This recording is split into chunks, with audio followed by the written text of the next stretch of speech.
Bonjour à tous, bienvenue, je suis Yannick le Magicien et je suis particulièrement heureux de vous retrouver dans le cadre de cet espace où je vous propose une tentative d'analyse critique au sujet du dernier film qui est sorti sur la plateforme Netflix, Les Deux Papes de Fernando Meirelles.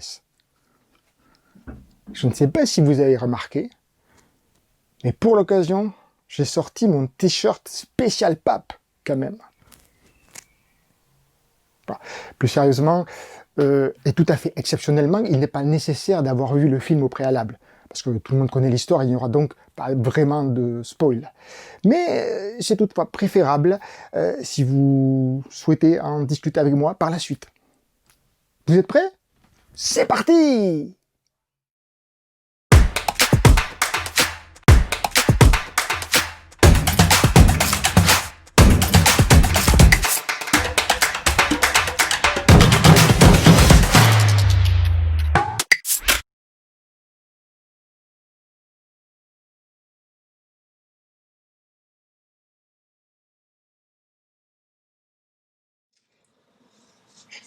Il existe des œuvres qui, sur le papier tout du moins, inspirent la plus grande méfiance, autant de point de vue de leur qualité cinématographique que sur celui de l'intérêt potentiel que peut présenter la nature de leur sujet. Concernant l'intérêt en termes cinématographiques, il faut se souvenir que le cinéma est avant tout un art du mouvement. C'est son essence même. C'est justement en raison de sa nature artistique qu'il permet des expériences plus larges, qui font une part belle au dialogue ou aux scènes contemplatives, et qui s'expurgent de toute notion d'action au sens de mouvement. Concernant l'intérêt scénaristique, il faut bien reconnaître qu'à la lecture du pitch qui fait état des relations entre deux hommes extrêmement différents, amenés à exercer successivement la difficile fonction de souverain pontife, il y avait à craindre que les deux papes tombent dans ce registre bien connu de films bavards que l'on retrouve notamment lors des retranscriptions de pièces de théâtre, par exemple. C'est d'autant plus troublant que le film de Fernando Meirelles s'inspire de la pièce The Pope, écrite en 2017 par le dramaturge néo-zélandais Anthony McCarten, à qui l'on doit le récent Bohemian Rhapsody, et qui officie par ailleurs comme scénariste sur le film. Cette grande méfiance que pouvaient susciter ces deux écueils est évité de manière assez flamboyante, je dois l'avouer, grâce à la puissance créative du réalisateur brésilien Fernando Meirelles, qui a su rendre palpitant les conversations entre ces deux protagonistes, tout en s'appuyant admirablement, il est vrai, sur deux interprètes exceptionnels, Anthony Hopkins et Jonathan Pryce.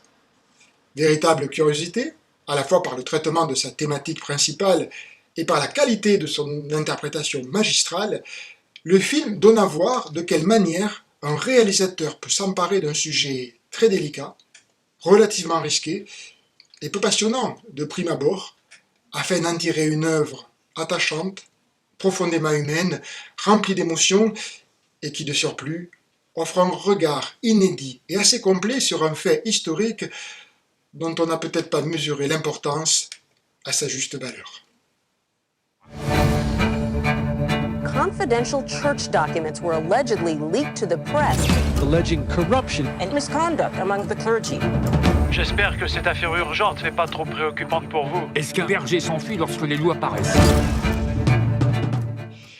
Les Deux Papes fait partie du mouvement de révolution cinématographique initié par Netflix qui propose désormais la sortie de grands films directement sur leur plateforme, conjointement à une exploitation de ces œuvres dans les salles.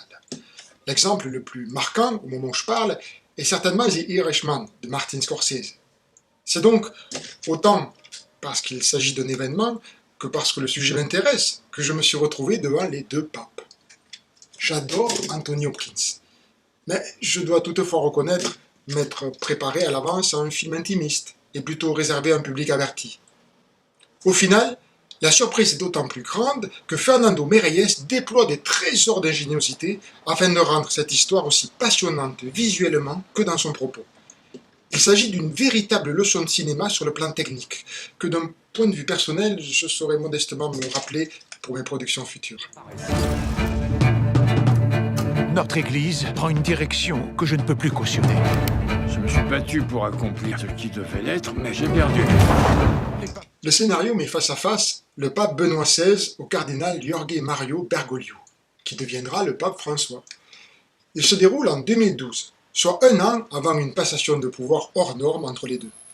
Le tour de force de l'écriture consiste à proposer un portrait croisé de deux hommes que tout oppose au premier abord, avant de permettre aux spectateurs de savourer leur passe d'armes au moyen de dialogues très finement écrits. En effet, si le film commence avec l'élection de Benoît XVI après le décès de Jean-Paul II, l'histoire s'axe autour de la décision du cardinal Bergoglio de se retirer de l'ensemble de ses fonctions ecclésiastiques. Dans sa lettre de démission, il explique ainsi vouloir renoncer à ses prérogatives de cardinal afin de redevenir un simple prêtre. Convoqué au Vatican par Benoît XVI, qui a vraisemblablement déjà pris la décision historique de se retirer et de favoriser l'élection du cardinal argentin, cette entrevue, longue de 2 jours, sera l'occasion pour les deux hommes d'apprendre à se connaître. Cet argument premier permet au réalisateur de marquer les différences de conception que chacun des deux se fait de l'Église. François justifie sa décision en arguant que les doctrines en vigueur ne sont plus adaptées à la société moderne. Benoît se sert de cette décision pour expliquer que les fonctions ecclésiastiques ne sont pas des emplois comme les autres, et donc à ce titre, il n'est pas possible d'en démissionner. À travers leurs différences, les deux hommes finiront par se connaître davantage et par s'apprécier mutuellement. Certes, le film fait la part belle au dialogue, mais s'il faut le reconnaître, il y a une grande qualité d'écriture. Et les nombreuses discussions finissent par paraître d'un naturel déconcertant tant les deux interprètes principaux prennent véritablement du plaisir à interpréter leur partition. Cette notion de naturel est d'ailleurs un élément important dans le registre technique de ce cinéaste. Il y a un dicton. Dieu punit toujours un pape en offrant au monde son successeur. J'aimerais que ma punition arrive. Pour réformer, il faut être un politicien. La qualité primordiale pour un dirigeant, c'est de ne pas vouloir être dirigeant. Ce n'est pas moi qui ai besoin d'être satisfait, c'est 1,2 milliard de croyants. En effet, le style de Méliès est autant troublant que fascinant. Il utilise des codes et des formes narratives qui évoquent le style documentaire, qu'il mélange ensuite savamment avec des séquences ouvertement fictionnelles. À la vue du résultat, le trouble s'installe rapidement chez le spectateur et il en ressort une impression de véracité historique très forte.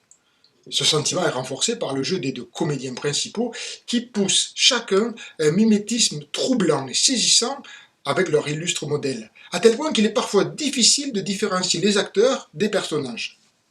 Chacun d'eux opère une transformation physique subtile, mais terriblement efficace.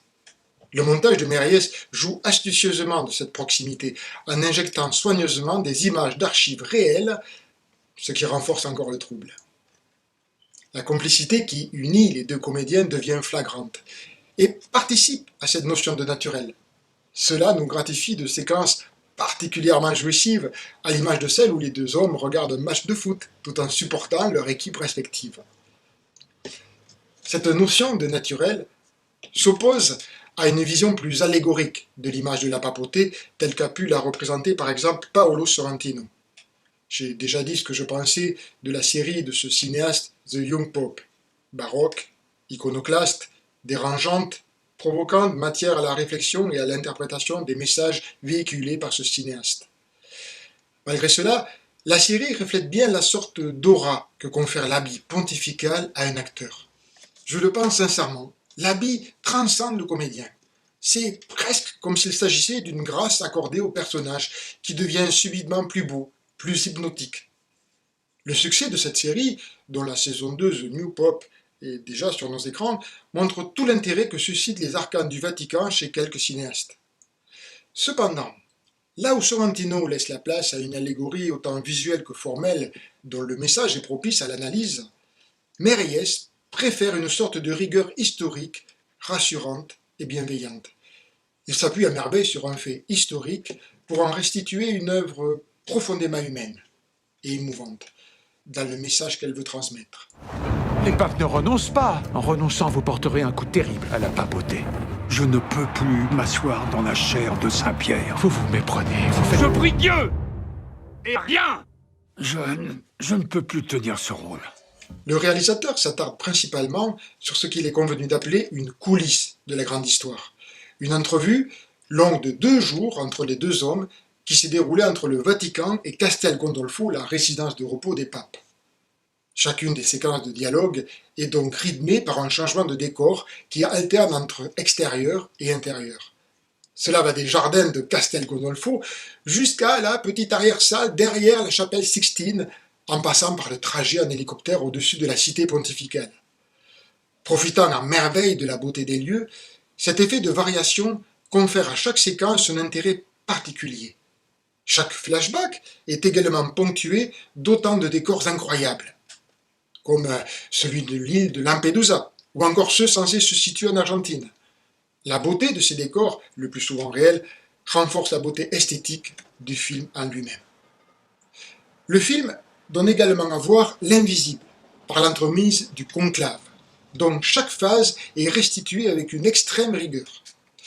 On apprend ainsi que, lors de l'élection de Joseph Ratzinger en 2005, Jorge Mario Bergoglio avait tout de même suscité un petit événement, en réunissant une 12aine de voix sous son nom.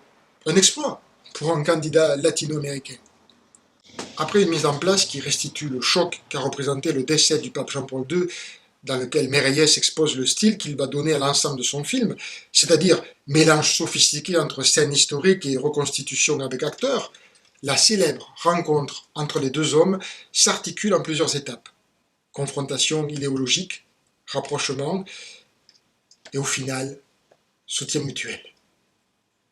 La grande force du film réside dans le fait que Méreillès se sert de ce débat d'idées pour montrer les forces et les faiblesses de l'Église, mais également, et c'est très fort, afin de souligner en creux les forces et les faiblesses de 2 hommes, Joseph Ratzinger et Jorge Mario Bergoglio, Benoît XVI et celui qui deviendra François.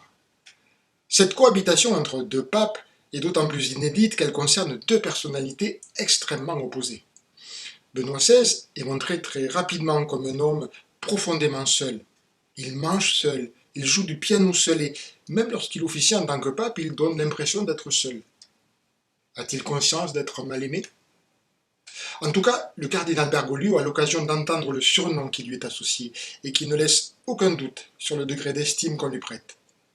Le nazi.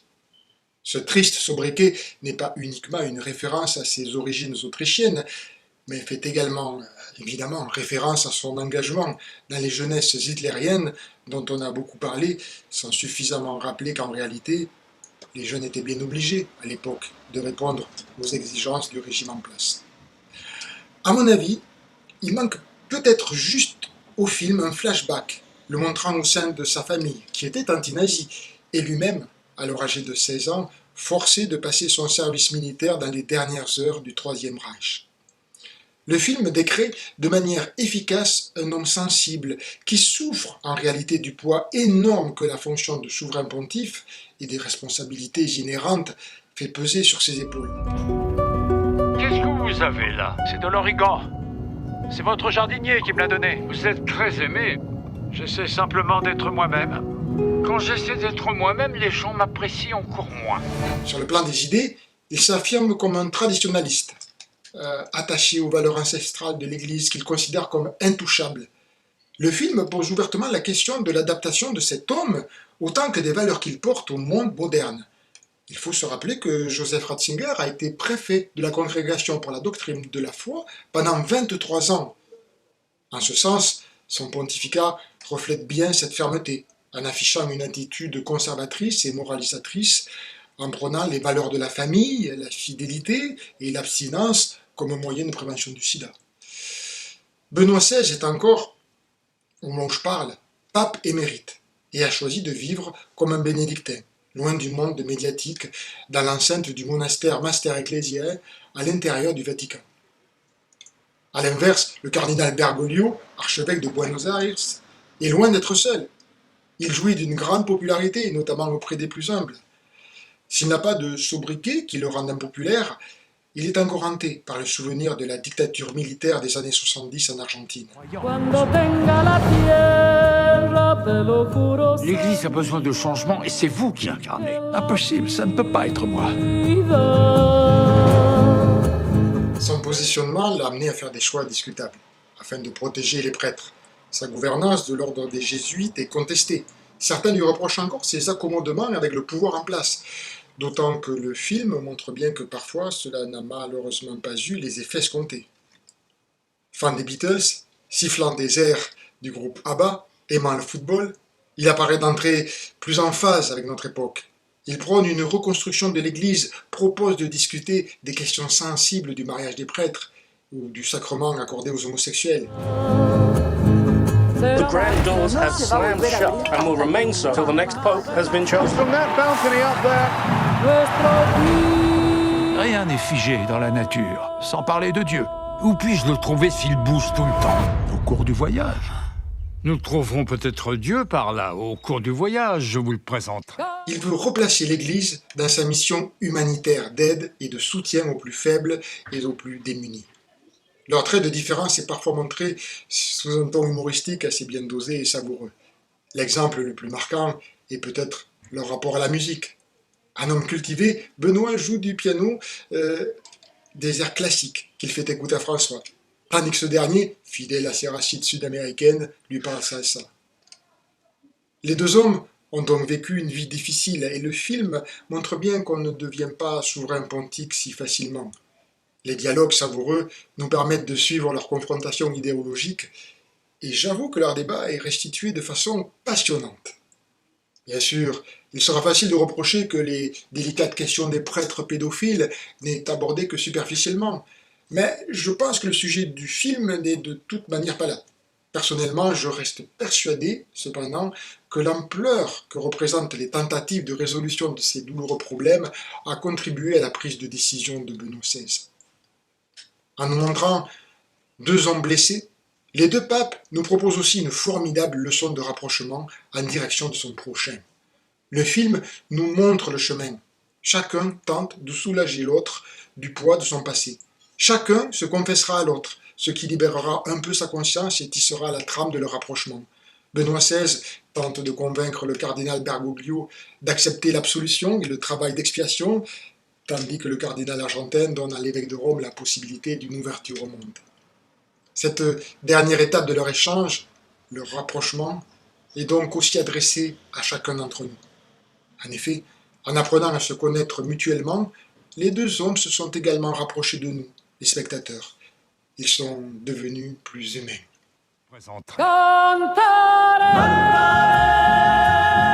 N'oubliez jamais ça, vous n'êtes pas Dieu. Nous ne sommes que des hommes.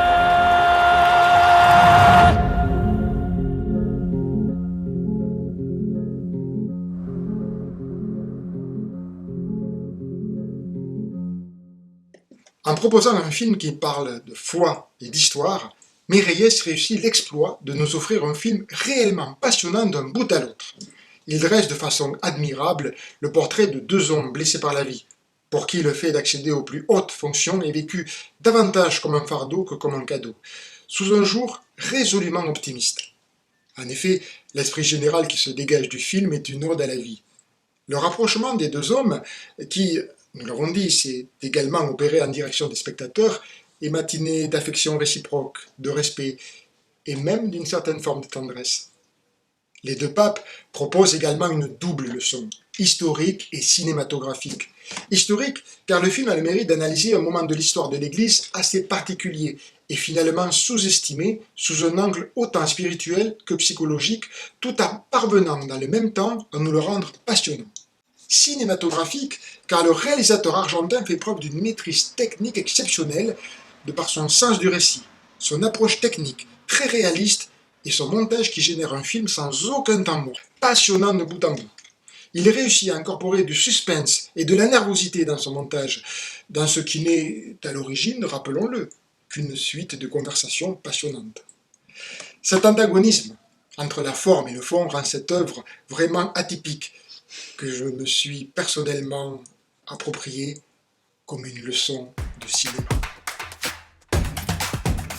Voilà, j'espère que ça vous a plu, que vous aurez appris quelques petites choses. J'espère aussi que ça aura donné envie à ceux qui n'ont pas vu le film d'aller le voir. Pour les autres, vous pouvez toujours le revoir.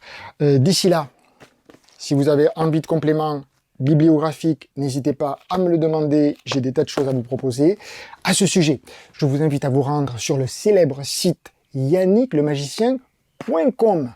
Vous pourrez y retrouver l'intégralité de cette vidéo sous forme d'articles. C'est là que ça se passe, c'est là que, n'en doutez pas, je serai heureux de vous lire, je serai heureux de répondre à vos commentaires et heureux de discuter avec vous. D'ici là, portez-vous bien et à très bientôt!